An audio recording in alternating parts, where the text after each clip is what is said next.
And I would say the third mistake that I've seen is not running your brokerage like a business. So some people perhaps don't have the background or the skill set or whatnot, and they end up staying in the comfort zone, right? So they don't adapt, they don't pay attention to the changes within the market.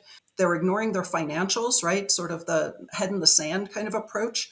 And they're just staying in that comfort zone. Well, that I think is obviously, the brokerage is a business. And unless you run it like one, you're never going to be able to achieve the kind of results that you want.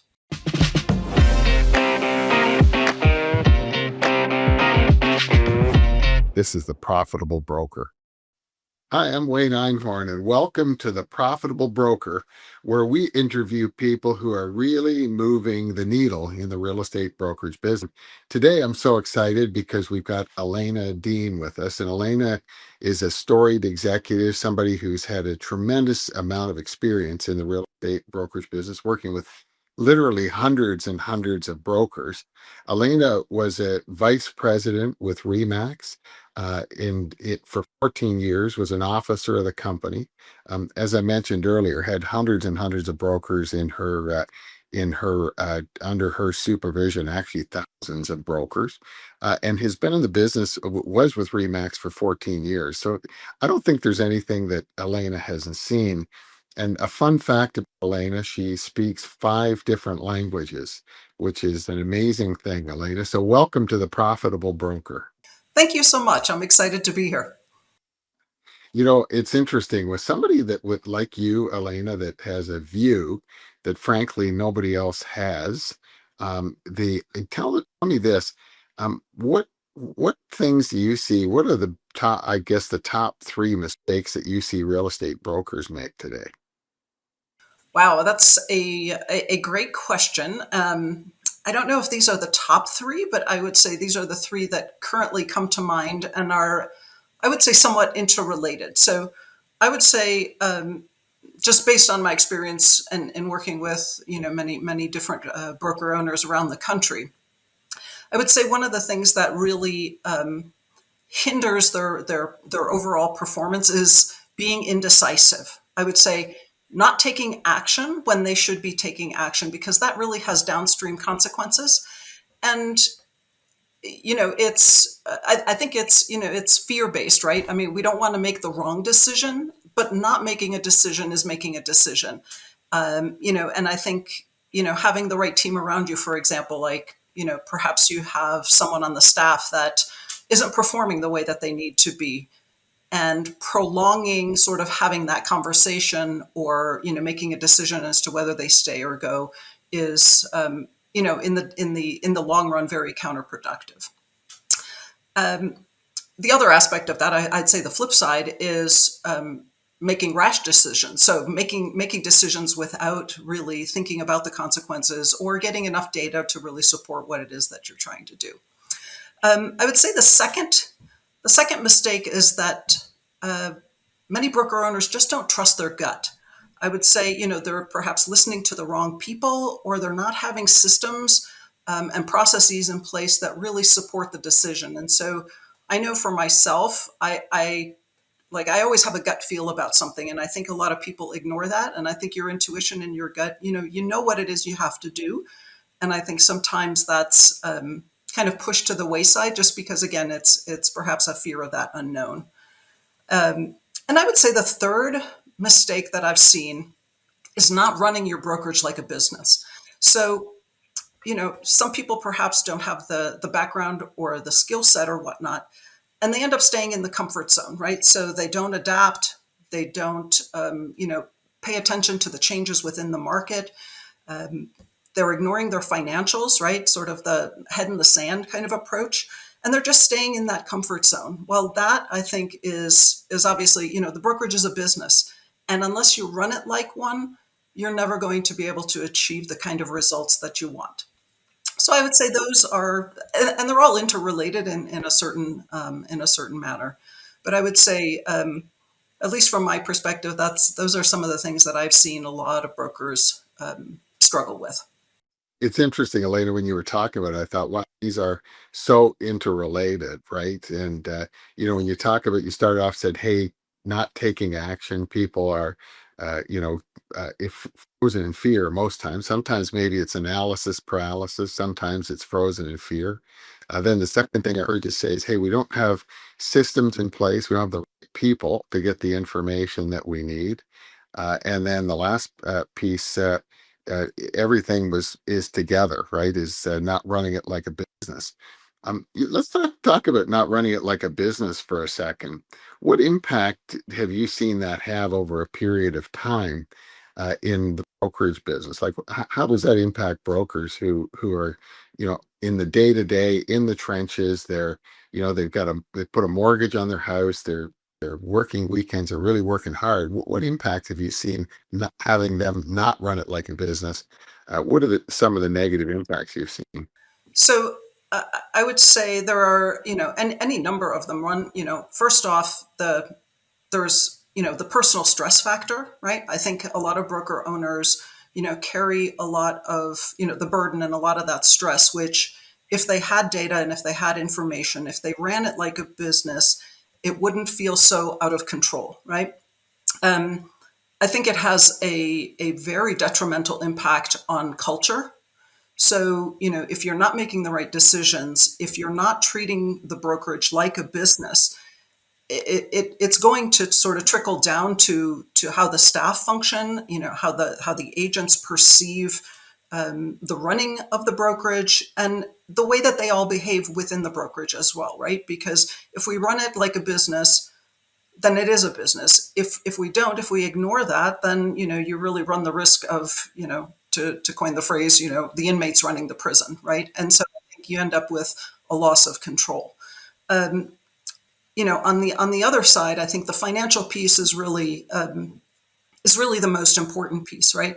And I think a lot of broker owners, perhaps don't really understand how to read their financials, or don't have trusted advisors. Whether that's a CPA, a coach, or someone with whom they've worked that can really help them decipher what all those numbers mean. And we don't have to be experts in understanding the P&L. We just have to understand what the numbers mean, and it's okay to ask for help. I think those are the things that that can really impact the business, in the long term. And then, of course, all of those things then impact your family. And I think it's really important to protect, the integrity of your personal life and your family as well.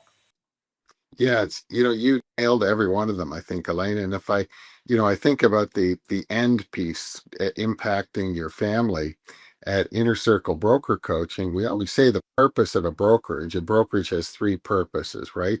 One is to have agents excited to pay for your services. So they're not negotiating commission lists, they're excited to pay. Number two is to give you the income you need to live a lifestyle that you and your family want to live. You Hmm. know, I would say, hey, if not, go get a job, right? And Right. then number three is to have equity to sell, to have something to sell. And Hmm. what you're saying is, hey, the biggest impact of not running it like a business is you don't get to realize those three. You said the first part was culture and how your people see you. And I think, you've seen a lot where brokers start negotiating splits or running it from the corner of their desk, and somebody asks for a deal, they get a deal, those kinds of things. They're not making kind of money that supports a lifestyle. So maybe they're selling some of them and subsidizing. Others are just the bigger ones that aren't selling. They're just not achieving benchmark profitability. And then at the end, they've nothing to sell. Right. No, exactly. And all of those factors, at the end, when you're coming to sell your brokerage, it's not just about the balance sheet, right? I mean, there are people involved, and there's the culture, because all of that has to transition to the new owner as well in order for it to be really a successful sale. Yeah, interesting. I can remember a meeting, Elena, you and I were in Pennsylvania. I won't say the town, but we helped a broker. And I think, well, how long ago would that have been? We're like, what's your best guess on the year? I'm going to guess 2013. Is that, you think I'm I would say, yeah, 2013, 2015, somewhere in that time frame. Yeah. 2015? I think you're right, 2015. So it's 9 years ago. and we had a broker who said, "Hey, I want to run this like a business." We helped him grow the business, and ultimately, we've helped him sell that business.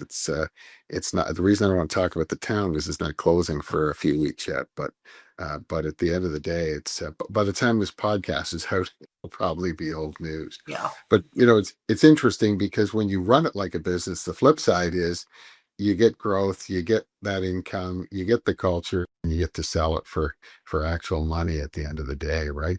Right. And I think you raise a great point is that, the purpose of having a brokerage and a business is to be able to sell it at the end. And I think people don't think about the end goal when they're making a lot of those daily decisions. Not that a daily decision is going to impact that, but, over time, all of those decisions add up. Absolutely. It's interesting because a brokerage is, we of course have so many brokerages, hundreds of brokerages for real money, for a check down and some good a no brokers get paid. That's the bottom line. And of course, agents aren't able to do that. The agent model it's never been successfully executed on a repeatable basis. I'm sure there'll be one or two cases out there, and that's where the investing in everything you talked about really pays off. Yeah, absolutely. And I think that's the key, right? It is an investment. Um, and again, a lot of times it's, you're having to adapt or make decisions that maybe aren't comfortable, but you know that they're the right things to do. Yeah, absolutely. The next question I'm going to ask Elena is a little bit loaded question, and the reason it's a loaded question is at the beginning when I talked about your bio, I didn't talk about your involvement with our company, and of course, you're a senior operations person with us, involved as a chief operating officer. Um, and so I'm going to ask you, if you were the coach, what would you tell people to do? And of course, you're watching us coach every day. So that's what makes it a loaded question. But I am going to ask you, if you were the coach, what would you tell someone to do? So yeah, great question. I would say listen to the coach, right? I mean, that's not quite what you're asking me, but if I were coaching someone, I would take a look at all of the aspects that we've talked about, right? Because as I've recently been working with you and the team. The ICBC model. There's those 7 components, and each one of those core competencies is really critical to running the business. And I think I would in coaching someone take a look and say, okay, what are maybe the top 3 challenge areas, and let's start digging in to what the real root problems are, and then come up with solutions to be able to mitigate those or to create them, or to make them into positives that help drive the business forward. Um, and I think from a coaching perspective, it's kind of like going to a therapist, right? In that you're there for a reason. And I think it's important to really take all that good advice. And again, a coach is someone who is, vested in your success, right? Wants to see the best for you. So even if the information or the recommendations don't feel right or aren't comfortable, uh, to have the confidence that there is a plan and a system, behind that recommendation, because through your years of experience, mine, and the other people on the team, we know that in the long run it's going to work. Yeah, absolutely. It's interesting, Elena. One of the things that's most gratifying for me, the reason that I founded Inner Circle Broker Coaching was that I learned the hard way. Making mistakes, and the hard way is not only time consuming but very expensive. It takes a lot of mental energy too. And I thought, people shouldn't have to do that. And so, we founded Inner Circle Broker Coaching, or I did, to help people through that process. But I think one of the things that's most gratifying to me is a little bit what you talked about, is watching people get into coaching. You talked about this earlier. They don't know how to read their financial statements. They not even have financial statements. We're meeting with their CPA to get financial statements. And when I say they don't have financial statements, I think everybody has them. They're just not organized in a way that people could read them and that make any sense to the business, right? And so they get into that level, and then 8 or 10 or 12 or 15 years later, we're helping them sell the business and retire. And that to me is what it's all about right there. Happy folks riding up into retirement. And I will say this, Elena, I've had a lot of many dinners. And so what I do at the end of someone's tenure when they sell the business and retire is I fly to that town and take them out for dinner. And Nice. because It's a celebration. it's a huge celebration. It's Yeah. a huge celebration. I'm gonna switch gears for a second, and there's something that we call the lightning round, and so I'm gonna ask some questions just to get your thoughts and some advice for all of us. So, first question I ask in the lightning round is, what book should we all be reading that you might be reading now or you've read in the past? Great question. And as you know, I'm a very avid, voracious reader.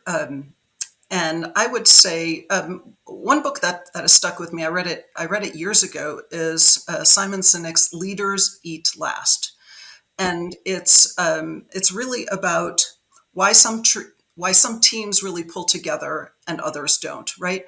And so if you're part of the Remax network and you attended the R4s, Simon was a keynote speaker at one of the R4 sessions many years ago, and he really had a lasting impact on many people just because his message was so fresh and so authentic, right? And so the crux of this book is he went and tried to figure out what was it about leadership and creating teams that really makes a difference. And he went and worked with the United States Marine Corps.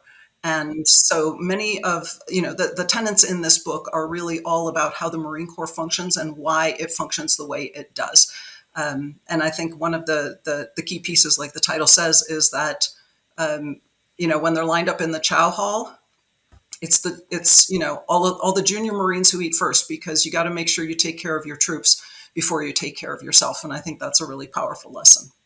Yeah, that's a such a I have not read that book. I'm going to put it on the list, but it is such a great leadership lesson, right? Mhm. Is everybody notices that when the Yeah, boss is standing at the end of the line, right, and right.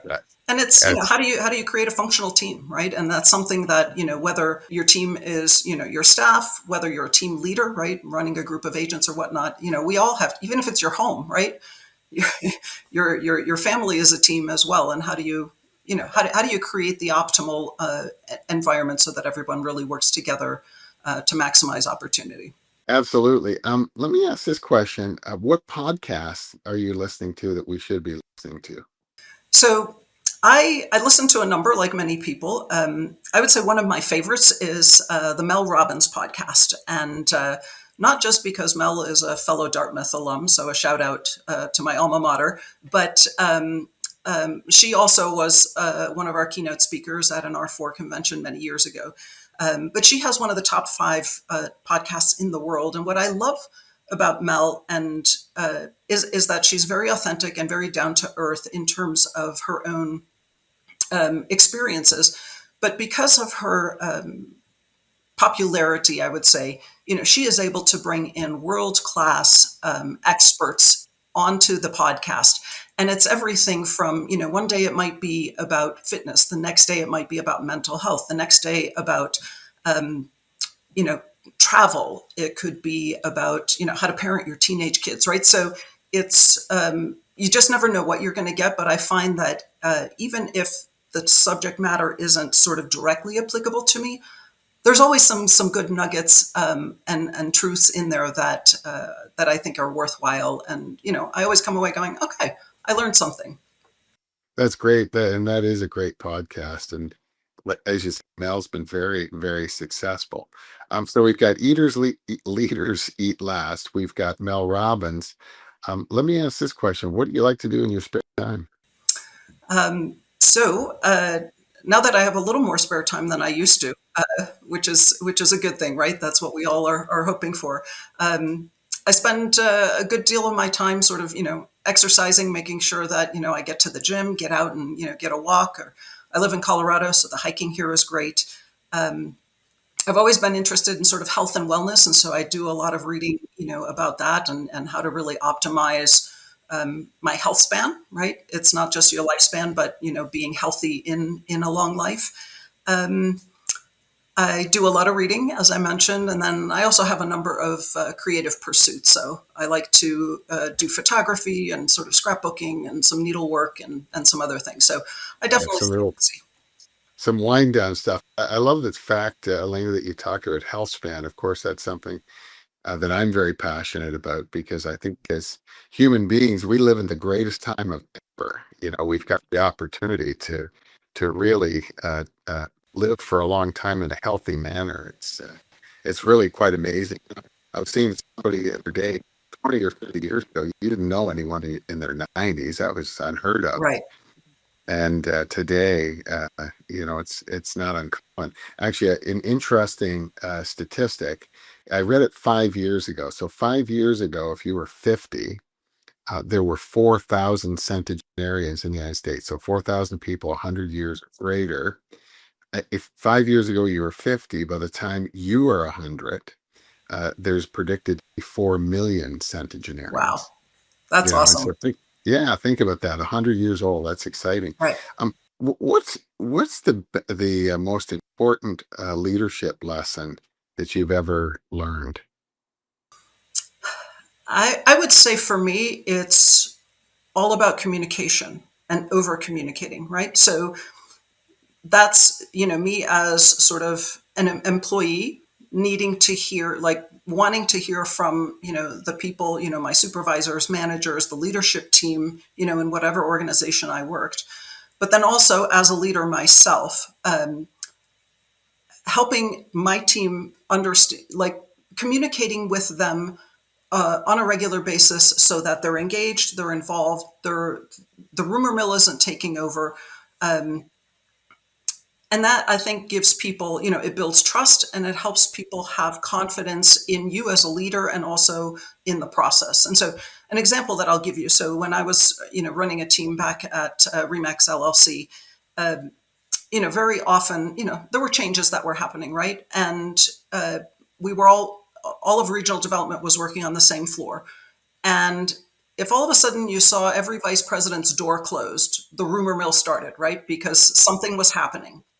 And so I would pull my team into my office and I would say, I would acknowledge it, right? And just say, look, yes, something is going on. Yes, there's going to be some changes. I can't speak about them, but I just want you to know that one, it's either not going to impact us, it's going to be business as usual, if that was the case, or two, there are going to be some changes. It will impact us, but I can assure you they're all going to be good and positive. And oh, by the way, you're not getting let go, right? Because that's the thing that everybody is always concerned about. What's interesting? It's I one of the things I've observed with your leadership, Elena, is and it sort of speaks to your book selection and your podcast because it really the leadership quality I think of as EQ is emotional quotient, right? And I remember going to dinner with you and your team, and I don't even remember where the heck it was. Maybe you remember where it was. It was somewhere in the Northeast. Um, and it was pre-COVID. And I don't think I've ever shared this with you, but I was really struck by how much concern you had for each person at that table. And there were a couple of executives there, young women who were on your team, and you were all about how they were getting home that evening, because they were traveling by themselves and how they were getting to the hotel and how they're getting back to the room. It was really, I thought, wow, you really care, and your team knows that. Yeah. Uh, Well, thank you. it's It's, to me, it's really important to, if you pay attention to the small details, the things that don't really seem like they're important, um, in the end, that really is what is important because everybody can see the big picture, right? But if you don't pay attention to the details, whether that's in coaching, in leading, or in parenting your kids, right? It can really go awry. Yeah, absolutely. That old saying, your actions speak so loud, I can't hear your words, right? Yeah, right. Let me ask this question. We often talk about successes. Oh my Mhm. gosh, I had all these successes, and we sometimes will have a bio on our website, and it talks about how great we are. Right. But there's a flip side. Most of us learn from failing, from mistakes. In fact, I've never met a successful person that didn't fail their way to success. What would you say if I asked you what would the answer to the question be if I asked you what your biggest failure was that taught you a lesson? The one that really sticks in my head and that I'm just constantly reminded of is something that happened. I was probably 24 years old in my first real sort of professional job, if you will, and there had been a project that everybody had been working on, and my boss had asked, and we got regular updates, like daily updates on the status of this particular project. And my boss had asked me to reach out and sort of get a personal update or a special update. And at the time, I had a number of other things on my plate, and I was hosting a team of people for a conference, and I forgot to send it. I forgot to ask. And the next morning, he came to my desk and said, "So where's my update?" And I had to do the humma humma humma. And and even though I knew that it would be the same update as we always got, obviously I had to sort of say, "Okay, sorry."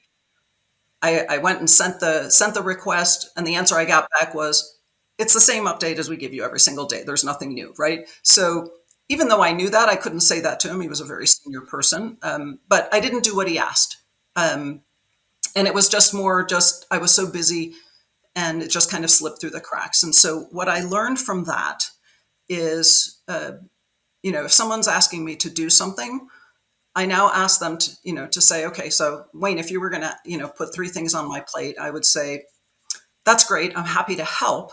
I'm also doing this, this, and this. Would you like me to stop those, or would you like me to reprioritize?" Right. And so in the end, the lesson to me is setting expectations. So that's an important thing for me, for my team, for anyone with whom I work, for my boss, right? I think we can all handle whatever is happening around us if we have communication and we know what the expectation is. Yeah, it's interesting because, that was kind of what you talked about in what the most important leadership lesson, right? Is communicate, communicate, Right. communicate. And I think that level of transparency, and you said this earlier, Elena, it builds trust. Yeah. And so that's thank you for sharing that with us. Last question is looking at the year. We've had a tough real estate year, in terms of number of transactions. Of course, a lot of our members are doing very, very well. But what are you most excited about for the 2026 and moving into 2027? Well, I would say first off that it's really fun and exciting to be back in the industry. Right, I've been away for it for a number of years. Doing some other things, entrepreneurial and working with a digital health tech startup and whatnot. But it feels good. It feels like coming home, right? To be back in the industry where I know that I have experience and things that I can contribute. And so I'm really excited about digging in with the ICBC team and really being able to help impact broker owners' lives, right? Because the fun of anything is really being able to see someone else's success. And so I have great confidence that this is going to be a great year in our ability to really help broker owners move the needle and help them achieve their goals. And then on a personal note, I'll just say, a hope and a prayer that maybe this is the year that the Buffalo Bills make it to the Super Bowl. Hope springs eternal for those of us who are Bills fans. That's great. I mean, that's some positivity if I've ever seen it. Oh yeah, So, absolutely, absolutely. and I can't comment on the Bills, Elena, but I know the industry is going to benefit from your involvement. It always has, and I'm sure, and it will, moving forward. So that's great. I want to thank you for being our guest today, Elena. You've been such a great guest. You've shared so much wisdom with our audience. Well, thank you. It's been a delight and a lot of fun, and I'm looking forward to digging in and let's go make it happen, right? Let's make it happen. If today's episode resonated with you, hit subscribe or follow so you don't miss what's coming next. More stories, more lessons, and the unfiltered side of what it really takes to succeed in the market. I'm Wayne Einhorn, and this is The Profitable Broker. Real conversations about what it takes to run a successful brokerage. And we're just getting started. Let's go. This is The Profitable Broker.